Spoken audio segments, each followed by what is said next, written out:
आप सभी साथियों का स्वागत है। आज हम लोग सक्षमता परीक्षा में विज्ञान से पूछे जाने वाले बेहद ही महत्वपूर्ण प्रश्नों को कवर करने वाले हैं। अगर आप सक्षमता परीक्षा 5 को लेकर सीरियस हैं तो आप दिए गए नंबर पर जो है कांटेक्ट करके ग्रुप में जल्द से जल्द जुड़ जाइए, है ना।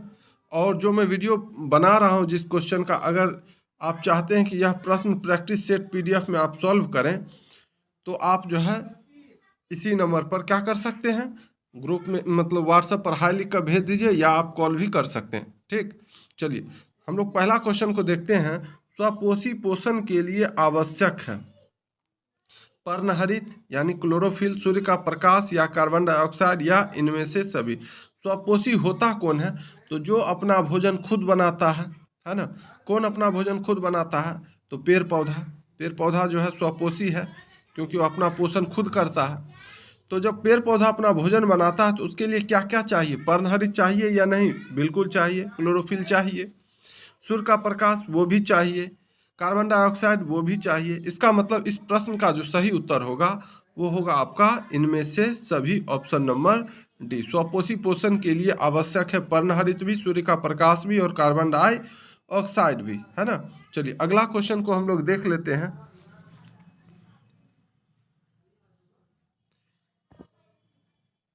दूसरा प्रश्न, न्यूक्लियस शब्द किसने दिया? न्यूक्लियस को हम लोग हिंदी में केंद्रक भी कहते हैं। क्या कहते हैं? केंद्रक कहते हैं, है ना। तो न्यूक्लियस शब्द जो है किसने दिया? रॉबर्ट ब्राउन ने, रॉबर्ट हुक ने, पालार्ड ने या विर्चो ने? तो रॉबर्ट ब्राउन ने दिया था न्यूक्लियस शब्द, यानी केंद्रक शब्द जो है किसने दिया था? रॉबर्ट ब्राउन ने। ऑप्शन नंबर ए इस प्रश्न का सही जवाब हो जाएगा। रॉबर्ट ब्राउन ने जो है 1831 में, कब? 1831 में जो है कोशिका के केंद्र के भाग को जो है न्यूक्लियस नाम दिया था, है ना। और रॉबर्ट हुक ने किसका खोज किया था? तो कोशिका की खोज किया था। कोशिका की खोज किसने किया था? तो रॉबर्ट हुक ने, है ना। और कोशिका के केंद्र का जो भाग है ना, उसको न्यूक्लियस नाम दिया था रॉबर्ट ब्राउन ने। कब दिया था? तो 1831 में। ध्यान में रखिएगा आप लोग। चलिए नेक्स्ट क्वेश्चन हम लोग देख लेते हैं। तीसरा प्रश्न ये रहा आपके सामने। पौधे में भोजन जो है किस रूप में जमा होता है? पौधा में जो भोजन होता है वह किस रूप में जमा होता है? ग्लूकोज के रूप में, प्रोटीन के रूप में, स्टार्च के रूप में या फैटी एसिड के रूप में? तो पौधे जो है पहले ग्लूकोज बनाते हैं, फिर उसे स्टार्च में बदलकर संग्रह करते हैं, क्योंकि स्टार्च जो होता है वह अघुलनशील होता है। तो पौधों में भोजन किस रूप में जमा होता है? तो वो स्टार्च के रूप में जमा होता है। ऑप्शन नंबर सी इस सवाल का सही जवाब हो जाएगा। ठीक है, चलिए अगला क्वेश्चन हम लोग देख ले। क्वेश्चन नंबर 4 ये रहा आपके सामने। पौधों और पशुओं की कोशिकाओं का वैज्ञानिक अध्ययन कहलाता है, क्या कहलाता है? अनुवांशिकी, कोशिका विज्ञान, साइटोजेनेटिक्स या उत्तक विज्ञान? तो पौधों और पशुओं की कोशिकाओं का जो वैज्ञानिक अध्ययन कहलाता है वो कहलाता है कोशिका विज्ञान। क्या कहलाता है? कोशिका विज्ञान, जिसको अंग्रेजी में साइटोलॉजी क्या कहते हैं? साइटोलॉजी भी कहते हैं, है ना। पौधों और पशुओं की कोशिका का वैज्ञानिक अध्ययन, अंग्रेजी में साइटोलॉजी और हिंदी में कोशिका विज्ञान। ठीक है, चलिए अगला क्वेश्चन हम लोग देख लें। क्वेश्चन नंबर 5 ये रहा आपके सामने। ट्रिप्सिन एंजाइम का कार्य है वसा का पाचन करना, कार्बोहाइड्रेट का पाचन करना, प्रोटीन का पाचन करना या इनमें से सभी? तो ट्रिप्सिन जो है अग्नाशय से जो है स्रावित एंजाइम है, यानी अग्नाशय से निकलता है और यह प्रोटीन का पाचन करता है। किसका? प्रोटीन का पाचन। तो ऑप्शन नंबर सी इस सवाल का सही जवाब हो जाएगा। ट्रिप्सिन एंजाइम का कार्य क्या है? तो प्रोटीन का पाचन करना। ठीक है, चलिए नेक्स्ट क्वेश्चन हम लोग देख लें। छठा सवाल ये रहा आपके सामने। मुख गुहा में किसका पाचन होता है? प्रोटीन का, कार्बोहाइड्रेट का, वसा का या न्यूक्लिक अम्ल का? मुख गुहा हम लोग मुंह में, है ना, मुख गुहा में जो है किसका पाचन होता है? तो इसका सही जवाब हो जाएगा आपका ऑप्शन नंबर बी, कार्बोहाइड्रेट। क्या होगा? कार्बोहाइड्रेट, है ना। लार में पाया जाने वाला एमाइलेज एंजाइम जो है स्टार्च का पाचन शुरू कर देता है। स्टार्च माने कार्बोहाइड्रेट का पाचन जो है शुरू कर देता है। कहाँ? मुख गुहा में ही। तो ऑप्शन नंबर बी इस सवाल का सही उत्तर हो जाएगा। ठीक, मुख्य गुहा में किसका पाचन होता है? तो कार्बोहाइड्रेट का। ध्यान में रखेंगे आप लोग। चलिए 7वां सवाल को हम लोग देख लेते हैं। निम्न में स्वपोषी कौन है, यानी कौन अपना भोजन खुद बनाता है? हरे पौधे, मछली, कीट या अमीबा? तो इसका सही जवाब आपका हो जाएगा ऑप्शन नंबर ए, हरा पौधा, है ना। हरा पौधा जो है अपना भोजन स्वयं यानी खुद बनाता है, इसलिए ये जो है स्वपोषी कहलाता है। ठीक है, मछली, कीट, अमीबा ये सब अपना भोजन खुद नहीं बनाता है, दूसरे पर आश्रित रहता है, तो ये सब परपोषी कहलाएगा। ठीक है, चलिए अगला क्वेश्चन हम लोग देख लें। क्वेश्चन नंबर 8 ये रहा आपके सामने। ऐसी अभिक्रिया जिसमें आयनों का आदान प्रदान होता है क्या कहलाता है? विस्थापन, द्विविस्थापन, संयोजन या अवक्षेपण? तो इसका सही जवाब हो जाएगा आपका द्विविस्थापन। क्या होगा? द्विविस्थापन, है ना। द्विविस्थापन अभिक्रिया में दो यौगिकों के बीच जो है आयन जो है आपस में आदान प्रदान होता है। ठीक है, तो ऑप्शन नंबर बी इस सवाल का सही उत्तर हो जाएगा। नेक्स्ट क्वेश्चन हम लोग देख लें। क्वेश्चन नंबर 9 ये रहा आपके सामने। वह अभिक्रिया जिसमें उत्पाद बनने के साथ साथ उष्मा भी उत्पन्न होती है क्या कहलाती है? उष्मा शोषी, उपचयन, प्रकाश संश्लेषण या उष्माक्षेपी? तो इसका सही जवाब क्या हो जाएगा आपका? ऑप्शन नंबर डी, उष्माक्षेपी, है ना। जिस अभिक्रिया में उष्मा निकलती है उसे उष्माक्षेपी अभिक्रिया कहते हैं। ठीक है, तो ऑप्शन नंबर डी आपका सही जवाब हो जाएगा। ठीक, चलिए नेक्स्ट क्वेश्चन हम लोग देख लें। क्वेश्चन नंबर 10 ये रहा आपके सामने। निम्नांकित में कौन सा पदार्थ बिना ज्वाला के जलता है? यानी ज्वाला समझते हैं ना, आग, बिना मतलब उसमें आग की लौ नहीं होता है, बिना ज्वाला के जलता है। तो मोमबत्ती, मेथेन गैस, केरोसिन या कोयला? तो इसका सही जवाब जो होगा आपका ऑप्शन नंबर डी हो जाएगा, कोयला, है ना। कोयला जो है धीमी धीमी दहन प्रक्रिया से जो है बिना ज्वाला के जलता है, जबकि मोमबत्ती आपका मेथेन गैस और केरोसिन जो है ज्वाला के साथ जलता है ना। आग की लपेटें इसमें होती है, लेकिन आपको कोयला जब जलेगा तो उसमें आग की लपेटें नहीं दिखेंगी, है ना। चलिए अगला क्वेश्चन हम लोग देख लें। क्वेश्चन नंबर 11 ये रहा आपके सामने। लिटमस विलियन बैगनी रंजक होता है, यानी बैगनी रंग का होता है, जिसे निकाला जाता है किससे? लाइकेन से, लाल पत्ता गोभी से, हल्दी से या पिटूनिया फूल से? तो इसका सही जवाब आपका हो जाएगा ऑप्शन नंबर ए, लाइकेन, है ना।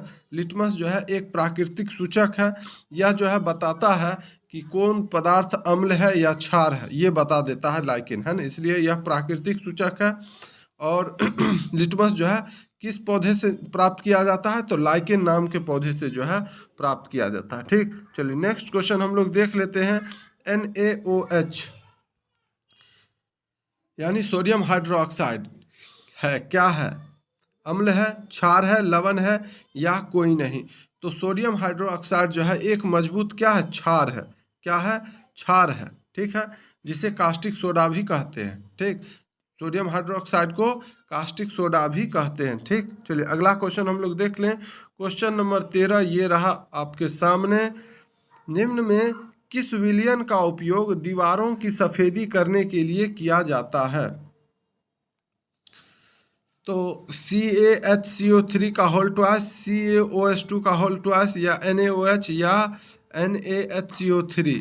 तो किस विलयन का उपयोग दीवारों की सफेदी करने के लिए किया जाता है? तो इसका सही जवाब हो जाएगा आपका option number B, calcium hydroxide, है ना, कैल्शियम हाइड्रोक्साइड। ठीक, चलिए अगला क्वेश्चन हम लोग देख लेते हैं। क्वेश्चन नंबर 13 ये रहा आपके सामने। जब लिटमस विलियन ना तो अम्लीय होता है और ना क्षारीय, तब जो है उसका रंग कैसा होता है? लाल होता है, हरा होता है, बैंगनी होता है या पीला होता है? तो जब लिटमस विलियन ना तो अम्लीय होता है और ना क्षारीय, तब उसका रंग जो होता है वो बैंगनी कलर का होता है। कैसा होता है? बैंगनी कलर का होता है। ठीक है, अगर अम्लीय होगा तो लाल होगा, क्षारीय होगा तो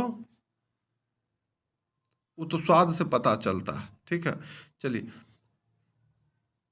क्षारीय में जो है नीला हो जाता है। ठीक, चलिए किस अम्ल का उपयोग पश्च दृश्य दर्पण के रूप में किया जाता है? यानी पीछे देखने वाले दर्पण के रूप में किया जाता है। किस दर्पण का उपयोग? उत्तल दर्पण का, अवतल दर्पण का, समतल दर्पण का या कोई नहीं? जैसे कोई मोटरसाइकिल पर बैठे हैं और पीछे देखने वाला आईना होता है ना हैंडल के पास, जो उसमें एक छोटा सा आईना दोनों तरफ रहता है, तो उसमें जो दर्पण जो होता है वो कौन दर्पण होता है ना। क्या कहा है कि किस दर्पण का उपयोग पश्च दृश्य दर्पण यानी पीछे देखने वाले दर्पण के रूप में किया जाता है। तो उसका सही जवाब हो जाएगा आपका उत्तल दर्पण। क्या होगा? उत्तल दर्पण। ऑप्शन नंबर ए इस सवाल का सही जवाब हो जाएगा, है ना। ताकि वाहन जो पीछे है उसको देखा जा सके। ठीक है, वाहन जो पीछे रहता है उसको देखा जा सके। चलिए नेक्स्ट क्वेश्चन हम लोग देख लें। क्वेश्चन नंबर 16 ये रहा आपके सामने। निम्न में से किस दर्पण की फोकस दूरी जो है धनात्मक होती है? समतल दर्पण की, उत्तल दर्पण की, अवतल दर्पण की, या इनमें से सभी? तो इसके बारे में मैंने इससे पहले का जो सेशन हुआ था साइंस का उसमें बताया था, है ना। किस दर्पण की फोकस दूरी जो है धनात्मक होती है? तो वो उत्तल दर्पण की फोकस दूरी जो होती है वो धनात्मक होती है। ऑप्शन नंबर बी इस सवाल का सही उत्तर हो जाएगा। ठीक है, चलिए नेक्स्ट क्वेश्चन देख ले हम लोग। क्वेश्चन नंबर 17 ये रहा आपके सामने। किसी कार के अग्रदीप में प्रयुक्त दर्पण निम्नलिखित में से कौन है? अवतल दर्पण, उत्तल दर्पण, समतल दर्पण, या समतल या उत्तल दर्पण? कार का जो आगे का जो मतलब लाइट होता है जिसे अग्रदीप कहते हैं, उसमें कौन दर्पण लगा होता है? अवतल या उत्तल या समतल या समतल या उत्तल? क्या होगा ऑप्शन नंबर? इसका सही जवाब ए हो जाएगा, अवतल दर्पण लगा होता है ना। कार का जो हेडलाइट होता है उसमें किस दर्पण का प्रयोग किया जाता है? तो अवतल दर्पण का, है ना। ताकि अवतल दर्पण क्या करता है? प्रकाश किरणों को समानांतर बनाकर दूर तक भेजता है, इसलिए हेडलाइट में जो है अवतल दर्पण का प्रयोग किया जाता है। ठीक है, ऑप्शन नंबर ए इस सवाल का सही उत्तर होगा। चलिए क्वेश्चन नंबर 18 को हम लोग देख लेते हैं। क्वेश्चन नंबर 18, समतल दर्पण की फोकस दूरी होती है अनंत, 0, 100 सेंटीमीटर, या 50 सेंटीमीटर? तो समतल दर्पण की जो फोकस दूरी होगी वो होगी आपका अनंत, है ना। समतल दर्पण का वक्रता केंद्र जो है अनंत पर होता है, इसलिए इसकी फोकस दूरी भी अनंत होती है। ठीक, ऑप्शन नंबर ए इस सवाल का सही जवाब हो जाएगा। चलिए क्वेश्चन नंबर 19 को हम लोग देख लें। क्वेश्चन नंबर 19 आपका कह रहा है कि अवतल दर्पण के सामने वस्तु को कहाँ रखा जाए ताकि प्रतिबिंब उल्टा, वास्तविक और समान आकार का बने? ध्रुव पर, अनंत पर, वक्रता केंद्र पर, या फोकस पर? तो इसका सही जवाब हो जाएगा आपका ऑप्शन नंबर सी, वक्रता केंद्र पर, है ना। वस्तु को वक्रता केंद्र पर रखने से प्रतिबिंब भी क्या होगा?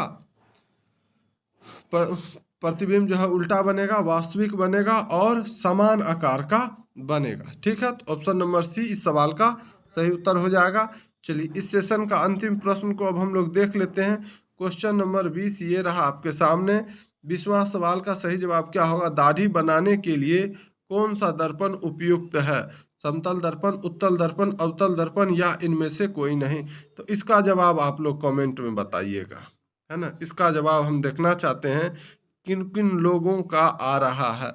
जिनका जिनका आएगा हम समझेंगे कि वो लोग जो है हमारे वीडियो को काफ़ी कॉन्शस होकर देख रहे हैं, है ना। वो बहुत ज़्यादा फिक्रमंद हैं, उनके अंदर जो है सक्षमता परीक्षा 5 निकालने की पूरी चाहत है ना। तो हम देखना चाहेंगे किनका किनका जवाब आता है इस प्रश्न का, क्योंकि बहुत ही आसान सवाल है। तो इसका जवाब आप लोग बिल्कुल शानदार तरीके से कमेंट में दीजिएगा। ठीक है, वीडियो अगर अच्छा लगा हो तो लाइक ज़रूर कर दीजिएगा, और हमारे साथ अगर जुड़ना चाहते हैं तो मैंने शुरू में ही आपको नंबर दिया था, उस नंबर पर आप व्हाट्सएप पर हाई लिख दीजिए, या आप डायरेक्ट कॉल भी कर सकते हैं। ठीक है, फिर मिलते हैं हम लोग अगली वीडियो में। धन्यवाद।